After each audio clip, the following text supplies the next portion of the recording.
Government of West Bengal school education department MDM অর্থাৎ PM পোষণ প্রধানমন্ত্রী পোষণ শক্ত নির্মাণ এই যে স্কিম অর্থাৎ মিড ডে মিল যেটাকে সহজ ভাষায় আমরা বলি, যেটার বর্তমান নাম পিএম পোষণ, সেই জায়গায় পিএম পোষণের যে ইউটেন্সিলস গ্রান্ট অর্থাৎ যে সমস্ত ডিভাইস কিচেন ডিভাইস বা ইউটেন্সিলস ব্যবহার হয় সেগুলো কিন্তু বিদ্যালয়ে প্রোভাইড করা হবে।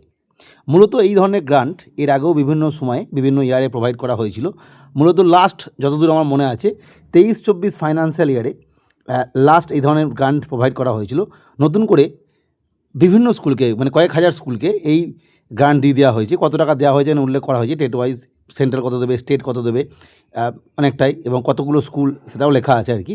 আর মূলত যেটা বলতে চাইছি সেটা হচ্ছে এই যে স্ল্যাবটা, সেক্ষেত্রে এই স্ল্যাব অনুযায়ী আমরা যদি দেখি সেক্ষেত্রে দেখব যে আপ টু 50 যাদের এনরোলমেন্ট রয়েছে সেক্ষেত্রে 10,000, 51 to 150 সেক্ষেত্রে 15,000, 151 to 250 এক্ষেত্রে 20,000 এবং 251 অ্যান্ড অ্যাবভ অর্থাৎ 251 বেশি ছাত্র যেখানে সেখানে 25,000 টাকা দেওয়া হবে।